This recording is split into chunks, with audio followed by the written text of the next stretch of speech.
नमस्कार मित्रों, मैं सुशील कुमार मौर्य। आज हम 2023 की परीक्षा का मॉडल पेपर हिंदी हिंदी से हमारा तात्पर्य साहित्यिक हिंदी से है के प्रश्न पत्र को हल करेंगे, जिसका प्रश्न पत्र का कोड है 301 ZC। देखिए, यह साहित्यिक हिंदी के छात्रों के लिए वीडियो उपयोगी है, लेकिन इसको सामान्य हिंदी के छात्र भी पढ़ सकते हैं, इसलिए कि जो 10 विकल्प हम शुरुआती दौर के हल करेंगे वह पाठ्यक्रम सबके लिए एक समान है, चाहे वह साहित्यिक हिंदी के छात्र हों चाहे वह सामान्य हिंदी के छात्र हों। पिछले वीडियो में हमने इसी प्रकार सन 2013 की परीक्षा में सामान्य हिंदी के प्रश्न पत्र को हल किया था। अब यहाँ सन 2023 की परीक्षा हिंदी जो कक्षा 12 की है, यह हिंदी साहित्यिक हिंदी के छात्रों के लिए है। इसके 10 प्रश्न को हम हल करेंगे और पूरे प्रश्न पत्र को हम बताएंगे कि कौन प्रश्न कितने नंबर का आता है, कैसे आप लिखेंगे। तो आइए हम कक्षा 12 साहित्यिक हिंदी के प्रश्न पत्र को हल करते हैं। खंड क में 5 प्रश्न है, 5 प्रश्न खंड ख में है। पहला प्रश्न में 5 प्रश्न हैं, क ख ग घ अंग, तो हम क्रमशः हल करेंगे। पहले हम प्रश्न और विकल्प पढ़ेंगे, इसके बाद उसका उत्तर बताएंगे। और जैसे ही हम उसका उत्तर आप लोगों को बताएंगे, उसके पहले आप लोग एक अंदाज़ा से विकल्प आप हल कर लीजिए कि इसका विकल्प यह होता है। इस प्रकार आप 10 क्वेश्चन को मिला सकते हैं लास्ट में कि कितने प्रश्नों को हमने हल किया है। आइए हम हल करते हैं। बाणभट्ट की आत्मकथा है, विकल्प 4 है, जीवनी, आत्मकथा, संस्मरण और उपन्यास। बाणभट्ट की आत्मकथा जो है यह उपन्यास है। अब दूसरा प्रश्न है, आकाश के तारे। आकाश के तारे रचना के रचनाकार हैं। आकाश के तारे रचना के रचनाकार हैं कन्हैया लाल मिश्र, प्रभाकर इनका उपनाम है। और इसमें भी 4 विकल्प हैं, कन्हैया लाल मिश्र, रामवृक्ष बेनीपुरी, जैनेन्द्र कुमार और मोहन राकेश। तो इसमें कन्हैया लाल मिश्र जो है सही है। अगला है, जैनेन्द्र कुमार की निम्नलिखित में से कौन सी रचना उपन्यास नहीं है। ये कह रहे हैं कि इसमें 4 रचनाएं दी हुई हैं, कल्याणी, वातायन, मुक्तिबोध और जयवर्धन। इसमें से कौन सी रचना उपन्यास नहीं है, तो वातायन यह रचना उपन्यास नहीं है। इसमें विकल्प 2 सही होगा। अब तीसरा प्रश्न है, ए और वे संस्मरण के लेखक हैं। विकल्प हैं श्याम सुंदर दास, महावीर प्रसाद द्विवेदी, जैनेन्द्र कुमार, सरदार पूर्ण सिंह। तो इसमें जो है तीसरा विकल्प जैनेन्द्र कुमार यही सही है। अब 5वां प्रश्न है, कल्पवृक्ष निबंध के रचनाकार हैं मोहन राकेश, श्याम सुंदर दास, वासुदेव शरण अग्रवाल, इनमें से कोई नहीं। तो इसका तीसरा विकल्प सही है, वासुदेव शरण अग्रवाल। 5 प्रश्न गद्य से हुए। अब 5 प्रश्न जो है काव्य से हैं। श्रद्धा और प्रेम के योग का नाम भक्ति है, किस विद्वान का कथन है। इसमें विकल्प हैं आचार्य रामचंद्र शुक्ल, हजारी प्रसाद द्विवेदी, महावीर प्रसाद द्विवेदी, इनमें से कोई नहीं। तो पहला विकल्प सही है, आचार्य रामचंद्र शुक्ल। दूसरा सप्तक प्रकाशित हुआ था 1951 ईस्वी में, 1959 ईस्वी में, 1979 ईस्वी में। अंतिम विकल्प है इनमें से कोई नहीं। तो दूसरा सप्तक जो है 1951 ईस्वी में प्रकाशित हुआ था। महादेवी वर्मा की रचना है। इसमें भी 4 विकल्प हैं, यशोधरा, दूसरा विकल्प स्मृति की रेखाएं, तीसरा विकल्प युगवाणी, चौथा विकल्प है राम की शक्ति पूजा। तो महादेवी वर्मा की रचना है, इसमें दूसरा विकल्प सही है, स्मृति की रेखाएं।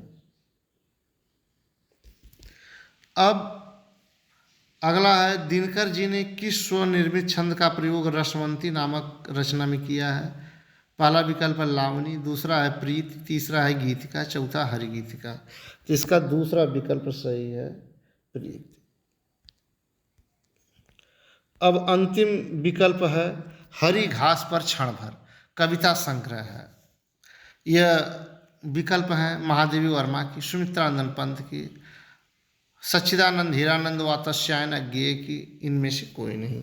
तो इसमें तीसरा विकल्प सही है, सच्चिदानंद हीरानंद वात्स्यायन अज्ञेय। इस प्रकार 10 प्रश्न हुआ। आप कमेंट बॉक्स में ज़रूर लिखिएगा कि 10 प्रश्नों में कितने प्रश्न आपके सही हैं। अब देखिए तीसरा जो प्रश्न है वह एक गद्यांश दे देगा, 2 गद्यांश देगा, अथवा करके यहाँ देख लीजिए। दोनों गद्यांश में से किसी एक गद्यांश पर आधारित प्रश्नों को हल करना है। 5 प्रश्न रहेंगे, 2-2 नंबर का रहेगा, 5 दूना 10, 10 नंबर का यह गद्य से रहेगा, गद्यांश दे देगा, उस पर आधारित प्रश्न पूछेगा।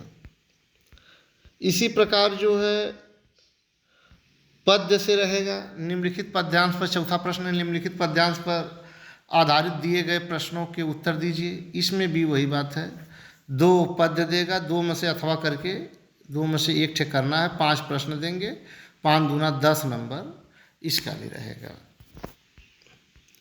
अब 5वां प्रश्न है जीवन परिचय।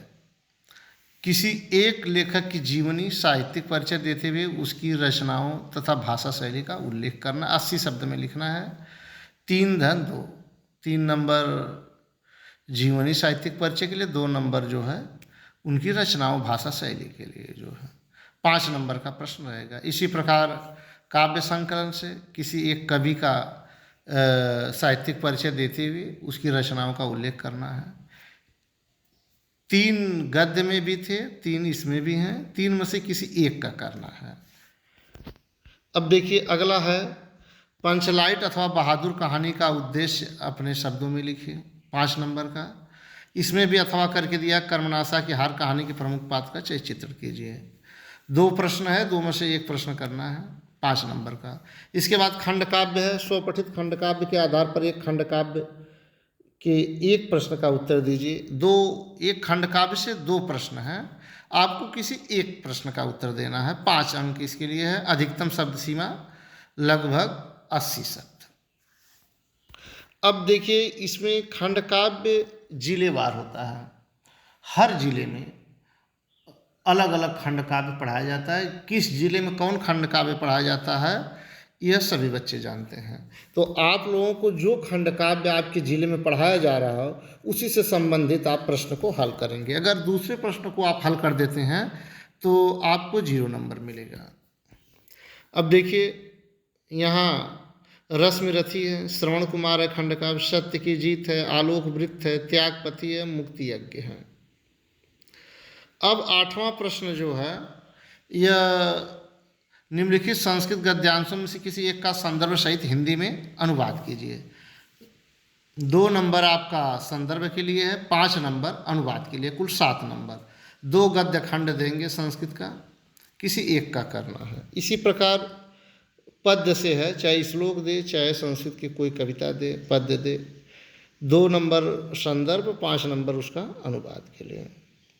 2 में से एक ही आपको करना है। इसके बाद 2 प्रश्नों का उत्तर संस्कृत में देना है और 2-2 नंबर का है, 4 नंबर हो गया।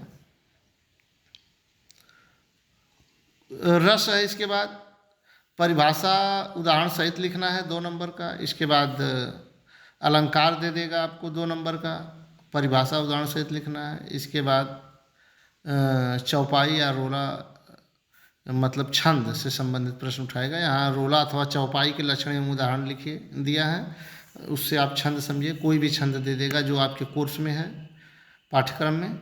2 नंबर का यह भी है। इसके बाद 11वां प्रश्न है, किसी एक निम्नलिखित में से किसी एक विषय पर अपनी भाषा शैली में निबंध लिखना है।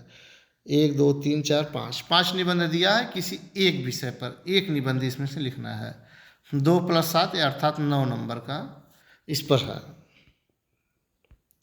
अब इसके बाद निबंध के बाद 12वां प्रश्न है संधि से संबंधित। 2 नंबर का 2 संधि 1 2 3 3 नंबर का 3 संधियाँ हैं। इसके बाद समास है, ये विकल्प टाइप हैं। आपको इसमें से 4 विकल्प में से एक विकल्प को सही करना है। अब इसी प्रकार समास भी विकल्प में दे दिया है, आपको अलग से लिखना नहीं है, विकल्प दे देगा, उसमें से कोई एक विकल्प सही होगा और उसको आपको हल करना है। अब देखिए रूप है, शब्द रूप, यह आपको हल करना 2 नंबर का रहेगा।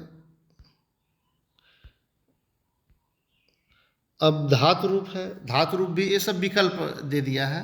पहले लिखना पड़ता था, लेकिन जब से पहले हिंदी के 3 प्रश्न पत्र हुआ करते थे, फिर बहुत दिन तक 2 प्रश्न पत्र हुआ, अब एक ही प्रश्न पत्र बना दिया है। तो अब विकल्प दे रहा है, आपको विकल्प में से हल करना है धातु रूप। 3 ये भी है। इसके बाद प्रत्यय है, प्रत्यय के बाद जो है विभक्ति है, आपको बताना है कि इसमें कौन सा विभक्ति है, नियम क्या है, 2 नंबर का यह भी रहेगा। संस्कृत में अंतिम प्रश्न है, निम्नलिखित में से किन्हीं 2 वाक्यों का संस्कृत में अनुवाद कीजिए। यह 2 नंबर का है, 4 नंबर का सब है, 2 वाक्य का संस्कृत में अनुवाद करना है। मैं छात्रों से यह कहना चाहूँगा कि सभी प्रश्न आप हल करिए, लेकिन जो निबंध का प्रश्न है वह निबंध का प्रश्न अंतिम में हल करिए, क्योंकि सभी प्रश्नों को जब आप हल कर लेंगे तो निबंध के लिए जो भी टाइम मिलेगा उसमें लिखना होता है पूरा समझा के। तो यह विधा अगर आप अपनाते हैं तो आपको आसानी पड़ेगी जो है। अब जो है, अभी आपने साहित्यिक हिंदी का पूरा प्रश्न पत्र देखे हैं आप। अब अगर आपको लिखित कंटेंट चाहिए तो हमारी एक वेबसाइट चलती है hindigyanganga.com, वहाँ पर जाकर आप लिखित रूप में भी पढ़ सकते हैं।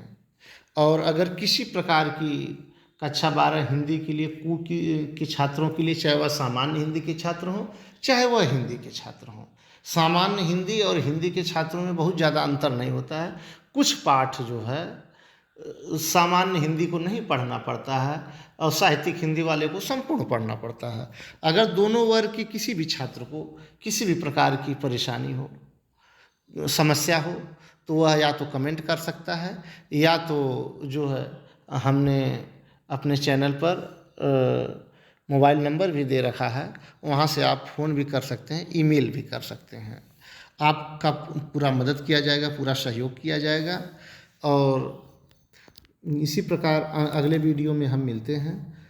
तब तक जो है मैं आपको धीरे धीरे करके पूरे प्रश्न पत्र को दोबारा दिखा देता हूँ, ताकि आप चाहें तो इसको देखकर पढ़ भी सकते हैं, या इसका ज़रूरत पड़ने पर स्क्रीन शॉट भी ले सकते हैं। अब आपको मैं दिखा रहा हूँ। नमस्कार, धन्यवाद।